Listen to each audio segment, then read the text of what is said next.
अर्जुन जी, मैं हालांकि आपसे लंबी बातचीत करने की इच्छा है, आपके व्यस्त कार्यक्रम है, फिर लगातार आपसे बात करते रहेंगे। एक व्यक्तिगत प्रश्न आपसे मैं पूछना चाहता हूँ।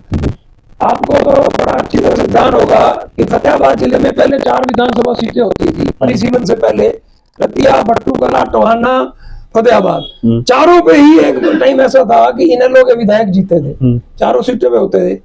आप जब कभी भी फतेहाबाद आते हैं, मेरी आपसे पहली मुलाकात है, लेकिन लोग हमारे से पूछते हैं कि क्या अर्जुन चौटाला फतेहाबाद से चुनाव लड़ेगा?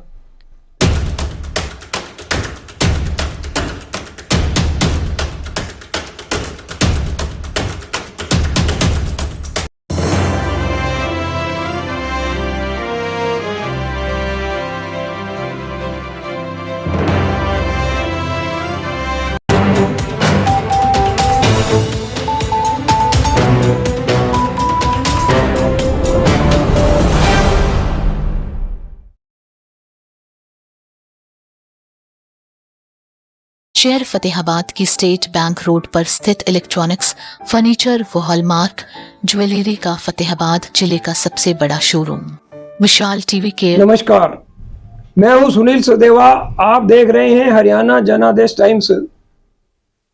जैसा कि आप सबको मालूम है कि 6 जनवरी 1998 को फतेहाबाद के ज्वार चौक में एक सर्वदलीय जमावड़े के बीच, सर्वदलीय राजनीतिक सामाजिक संस्थाओं के जमावड़े के बीच, प्रशासनिक जमावड़े के बीच एक संध्या दैनिक का शुभारंभ हुआ। 27वें वर्ष में संध्या दैनिक हरियाणा जनादेश टाइम प्रवेश कर चुका है। आज का दिन जनादेश के लिए एक बहुत ही शानदार और ऐतिहासिक दिन कहलाएगा। हमारे बीच चौधरी अभय सिंह चौटाला के सुपुत्र, मैं तो चौधरी अभय सिंह चौटाला इसलिए कहूंगा कि मेरा अभय चौटाला जी से आज भी बहुत प्यार है, बड़ा मेरे साथ स्नेह रखते हैं और बड़ा राजनीतिक संपर्क भी रहा है। आईएसओ एनएलडी के छात्र विंग के राष्ट्रीय प्रभारी अर्जुन चौटाला जी, प्रदेश अध्यक्ष अरविंद गोस्वामी जी, इनेलो के जिला प्रधान बलविंदर कैरो जी, प्रवक्ता विकास मेहता जी हमारे बीच हैं। अर्जुन चौटाला जी आज 27वें वर्ष पर प्रवेश पर विशेष तौर पर संध्या दैनिक जनादेश टीम को बधाई देने के लिए पधारे हैं। अर्जुन जी, आपका बहुत बहुत स्वागत है हमारे कार्यालय में। हमारे लिए एक सौभाग्यशाली दिन है कि आप हमारे बीच में हैं। आप अपने आज के कार्यक्रम के बारे में थोड़ा सा बताइए।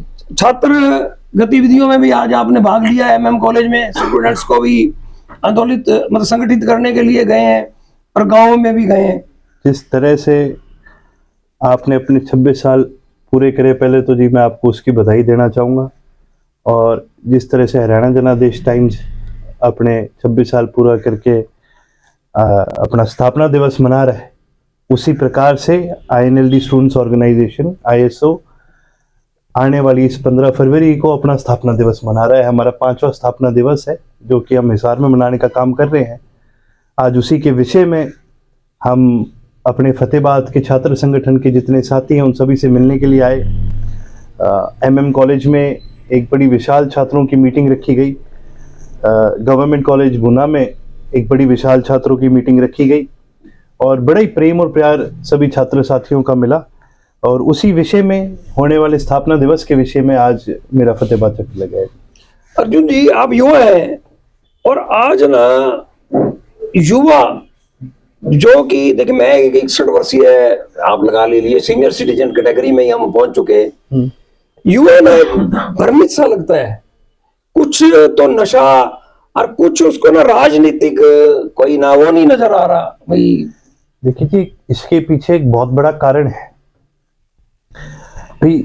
युवा आगे तभी बढ़ता है, युवा फोकस तभी कर पाता है जब उसको एक डायरेक्शन दी जाए, और वो तभी हो पाता है जब युवा जब अपनी पढ़ाई पूरी करता है।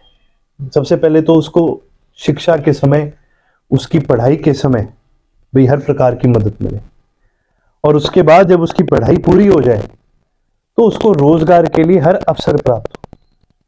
आज कमी इसलिए महसूस होती है कि ना तो पढ़ाई या शिक्षा के अंदर पूरी तरह से उसकी मदद की जाती है, और वहीं दूसरी तरफ जब उसकी पढ़ाई पूरी होती है तो रोजगार के उसको मौके नहीं मिलते। जब युवा घर में खाली बैठा होता है कहीं से रोजगार नहीं मिल रहा, लगातार पेपर पे पेपर दिए जा रहा है, कभी सीईटी के, कभी स्टेट के, कभी कोई, और जब कहीं से कोई समाधान नहीं मिलता तो कहीं ना कहीं वो युवा समाज के प्रेशर में आ जाता है, लोगों के प्रेशर में आ जाता है, कई बार वो खुद डिप्रेशन में चले जाता है, नशे की तरफ भी चले जाता है, क्राइम की तरफ भी चला जाता है। तो सबसे बड़ा कारण आज के दिन मैं जो मानता हूं वो रोजगार का है। यदि आप अपने प्रदेश के युवा को अच्छी तरह से रोजगार के अवसर प्राप्त करवाएं, उनको रोजगार दें, तो ये सारी समाज के अंदर जो दिक्कतें हैं ये सब खत्म हो जाती है। हरियाणा प्रदेश में ये दिक्कतें बढ़ रही हैं और उसके बढ़ने का कारण ये है कि आज हरियाणा प्रदेश में 38% बेरोजगारी है। अब वो 38% की कैटेगरी में आप मानोगे 80% से ज्यादा जो है वो 30 साल से 35 साल से कम उम्र के जो युवा हैं वो है। आपके प्रदेश का आज समस्त युवा बेरोजगार है और जहां आपको उनकी मदद करनी चाहिए थी उसके बदले आज भी कितनी ऐसी भर्तियां हैं जो पूरी नहीं हो सकी, और अगर हो भी जाए को 3-4 साल निकल जाते हैं पेपर दिए हुए पास हुए तो नौकरियां पक्की नहीं मिलती, तो बेचारा युवा क्या करे। आज हमारे प्रदेश का जो युवा है उसका इस सरकार से, उसका इस सिस्टम से मोह भंग हो चुका है और हमारा प्रयास ये है कि दोबारा प्रदेश के युवा को जागरूक करके राजनीतिक प्रणाली में लेके आया जाए, क्योंकि जब तक इस प्रदेश की राजनीति ऐसे लोगों के हाथ में रहेगी जो युवा की सुनवाई नहीं करते तब तक युवा का नुकसान होगा। युवा को अगर अपना भविष्य मजबूत करना है तो प्रदेश के युवा को पूरी तरह से राजनीति में जाना पड़ेगा, चाहे वो राजनीतिक कार्यक्रम करे, चाहे वो राजनीतिक दल में जाए, चाहे वो केवल वोटिंग वाले दिन सोच समझ के अपना वोट देने का काम करे, लेकिन इन सभी राजनीतिक प्रक्रियाओं में हमारे प्रदेश के युवा को आगे बढ़ना चाहिए। अर्जुन जी, मेरा एक प्रश्न चौधरी ओम प्रकाश चौटाला के शासनकाल और वर्तमान शासनकाल को लेके है। अभी वो भाजपा सरकार थी, बंसीलाल मुख्यमंत्री थे, उसके बाद चौधरी ओम प्रकाश चौटाला हरियाणा के मुख्यमंत्री बने, लगभग 6 साल हरियाणा के मुख्यमंत्री रहे। मैंने बड़ी करीब से देखा, एज ए जर्नलिस्ट भी देखा और एज ए एक मतदाता के तौर पर भी देखा। एक बार भी कभी किसी विपक्षी नेता ने यह आरोप नहीं लगाया कि सरकारी अफसरशाही बेलगाम है। लेकिन मैं पिछले 20 सालों से, चाहे हुड्डा शासनकाल रहा चाहे वर्तमान शासनकाल है, शायद कोई हफ्ता नहीं चूकता जब विपक्ष के लोग सरकारी सिस्टम को बेलगाम ना कहते हो। तब के और अब में, अब दोनों शासनों की तुलना करते हुए ये टिप्पणियां क्यों होती हैं, इस बारे में कुछ होता है? कहते हैं कि जी सोना जब आग में तपता है ना तब कुंदन बनता है। उसी प्रकार से चौधरी ओम प्रकाश चौटाला जी वो नेता है जो संघर्ष की आग में तप करके इस प्रदेश के मुख्यमंत्री बने। वो जमीन से जुड़े हुए इंसान है, साथ ही साथ सरकार कैसे चलाई जाती है उसका उनको पूरा अनुभव है। इसीलिए हरियाणा के इतिहास में जब जब चौधरी ओम प्रकाश चौटाला जी ने इस प्रदेश की कमान संभाली है, कभी भी अफसरशाही इस प्रदेश की जनता पर हावी नहीं हो सकी। उन्होंने जो राज चलाया है वो एक तरफा राज चलाया है जिसके अंदर अफसर इस प्रदेश की जनता के सेवादार के रूप में काम करते थे, ना कि उनके अफसरों के रूप में। आज माहौल बदल गया। आज चाहे मुख्यमंत्री क्यों ना हो, चाहे विधायक क्यों ना हो, वो भी कोई कार्यक्रम करते हैं तो पहले वो अफसर से पूछते हैं कि जी आप बता दो क्या कहना चाहिए, क्या करना चाहिए, तो ये कानून है कि नहीं है। राज ऐसे नहीं चलते भाई। जो एमएलए है, जो एमपी है, आपको बनाया गया है कानून बनाने के लिए। जब आप लोगों से पूछने लग जाओगे कि कानून क्या है, जब आप अफसरों से पूछने लग जाओगे कानून क्या है, तो इसका मतलब आपको इस चीज का ज्ञान नहीं। चौधरी ओम प्रकाश चौटाला जी वो शख्सियत है जिनको कानून का भी ज्ञान है और कानून कैसे बनाए जाते हैं इसका भी ज्ञान है। ये सबसे बड़ा कारण है कि इनेलो का जब जब राज आया है अफसरशाही ने हमेशा जनता की मदद करने का काम करा है। अर्जुन जी, जैसे कि एक ज्वलंत मुद्दा है, आपने भी देखा है, हम सब ने देखा है कि 22 जनवरी को अयोध्या में राम मंदिर की स्थापना हुई है, मूर्ति की स्थापना हुई है। उसके ऊपर ना दोनों तरह के, जैसे धार्मिक भावनाएं तो ये कहती हैं भी अच्छा हुआ है, बहुत सारी बातें यह भी उठ के आ रही हैं कि इसका भारतीय जनता पार्टी व्यक्तिगत राजनीतिक इस्तेमाल कर रही है। बिल्कुल कर रही है। ये 22 तारीख को जो प्राण प्रतिष्ठा का जो आयोजित किया गया था, ये केवल और केवल एक पार्टी को राजनीतिक फायदा दिलाने के लिए करा गया। मैं आपको एक सीधा सीधा सा उदाहरण देता हूं। जिन लोगों ने इस लड़ाई को कोर्ट में लड़ने का काम करा, उनको वहां जगह नहीं दी गई। जिन लोगों ने ये यात्रा निकाल के पूरे देश में मुद्दा बनाने का काम करा, उन लोगों को वहां बुलाया नहीं गया। जिन लोगों के परिवारों ने अपनी जान दे दी थी कार सेवा कर करके, उन लोगों को वहां नहीं बुलाया गया। जिन लोगों ने इस लड़ाई को पहली बार लड़ने का काम करा, उन लोगों को नहीं बुलाया गया। बुलाया गया किसको? केवल और केवल उस शख्स को जिसके नाम पर इन्होंने चुनाव लड़ना है। हमारा देश एक बड़ा ही धार्मिक देश है, लेकिन जब जब धर्म और राजनीति को इकट्ठा करके जोड़ा जाता है, इसका परिणाम बड़ा गलत आता है। हमारे देश के चारों शंकराचार्य ने एक बात कही थी कि मंदिर अभी बना नहीं है, आप इसको पूरा कर लीजिए और फिर जैसा मन करे आप कार्यक्रम कीजिए, लेकिन कोई भी चीज पूरी होने से पहले वो शुभ नहीं मानी जाती। लेकिन फिर भी उनकी बातें नहीं मानी गई, इसीलिए देश के चारों शंकराचार्य वहां नहीं पहुंचे। तो ये अपने आप में एक क्लियर मैसेज दिया जाता है, पता चलता है कि भी ये जो मौजूदा सरकार है, इसकी प्रायोरिटी कहां पर है। इसकी प्रायोरिटी कोई धर्म को बढ़ावा देने की नहीं है, इसकी सरकार की प्रायोरिटी सिर्फ धर्म के नाम पर लोगों को बांट करके उसका फायदा उठाने की। लेकिन हमारे देश के लोग बहुत समझदार हैं, वो राजनीति को और धर्म को कभी नहीं जोड़ते। और मेरा ये मानना है कि इस चीज का कोई बड़ा असर नहीं पड़ेगा, क्योंकि देश की जनता हर तरह से अपने धर्म को अपनी राजनीति से अलग रखती है। आज हम कहीं पर जाते हैं तो सबकी आस्था अलग होती है।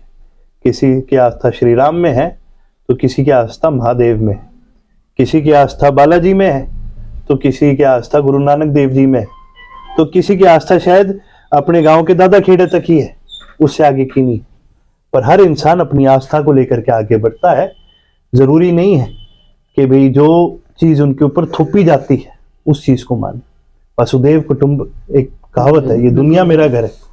तो हमारे तो धर्म ही हमें ये सिखाता है कि भी सबको साथ लेकर के चलो और सबकी आस्था को एक बराबर का सम्मान का दर्जा दे करके आगे चलने का काम करो। अर्जुन जी, मैं हालांकि आपसे लंबी बातचीत करने की इच्छा है, आपके व्यस्त कार्यक्रम है, फिर लगातार आपसे बात करते रहेंगे। एक व्यक्तिगत प्रश्न आपसे मैं पूछना चाहता हूँ। आपको तो बड़ा अच्छी तरह से ध्यान होगा कि फतेहाबाद जिले में पहले 4 विधानसभा सीटें होती थी परिसीमन से पहले, रतिया, भट्टूकला, टोहाना, फतेहाबाद। चारों पे ही एक टाइम ऐसा था कि इनेलो के विधायक जीते थे, चारों सीटों पे होते थे। आप जब कभी भी फतेहाबाद आते हैं, मेरी आपसे पहली मुलाकात है, लेकिन लोग हमारे से पूछते हैं कि क्या अर्जुन चौटाला फतेहाबाद से चुनाव लड़ेगा? देखिए जी, अर्जुन पहली बात तो चुनाव लड़ेगा नहीं लड़ेगा ये अर्जुन को अभी नहीं पता, क्योंकि ये फैसले जो है ये मेरे जैसे नेता नहीं करते। इंडियन नेशनल लोकदल में ये फैसले हमारा कार्यकर्ता करता है। जहां हमारा कार्यकर्ता कहता है उसी से पूछ करके सारी सबकी राय लेकर के फिर फैसले लिए जाते हैं। फतेहाबाद से हमारा कार्यकर्ता कहेगा सुनील जी को लड़ाओ, हम आपको लड़ा देंगे। फतेहाबाद से हमारा कार्यकर्ता कहेगा मेरे को लड़ने मैं आ जाऊंगा, और फतेहाबाद से हमारा कार्यकर्ता कहेगा कि नहीं जी इस आदमी को लड़ना, उसको लड़ाने का काम करेंगे। ये फैसले ना मेरे हैं और ना ही मैं इन फैसलों में पड़ता हूं। हम जननायक चौधरी देवीलाल के सिपाही हैं। हमारा केवल और केवल एक लक्ष्य है, उनकी विचारधारा पर चलते हुए इस प्रदेश के अंदर ऐसी पॉलिसी और ऐसी नीतियां बनाई जाए जिसके तहत हर युवा को रोजगार मिले, हर नारी का सशक्तिकरण हो, बेटियों को सुरक्षा मिले और किसान को न्याय मिले। ये आपने चौधरी अर्जुन सिंह चौटाला के विचार सुने। आज विशेष तौर पर इंडियन नेशनल लोकदल के छात्र विंग छात्रों से संपर्क करने के लिए बूना फतेहाबाद में आए। इनके साथ प्रदेश अध्यक्ष अरविंद गोस्वामी जी रोहतक से विशेष तौर पर आज फतेहाबाद जिले में आए हुए हैं। हम लगातार इनसे संपर्क रखेंगे और आपको अर्जुन चौटाला जी की बातचीत आप तक पहुंचाते रहेंगे और आपकी बात इन तक पहुंचाते रहेंगे। अर्जुन जी, जनादेश कार्यालय में आपने आगे जो शुभकामनाएं दी हैं वो हमेशा याद रहेंगी। आपका बहुत बहुत धन्यवाद।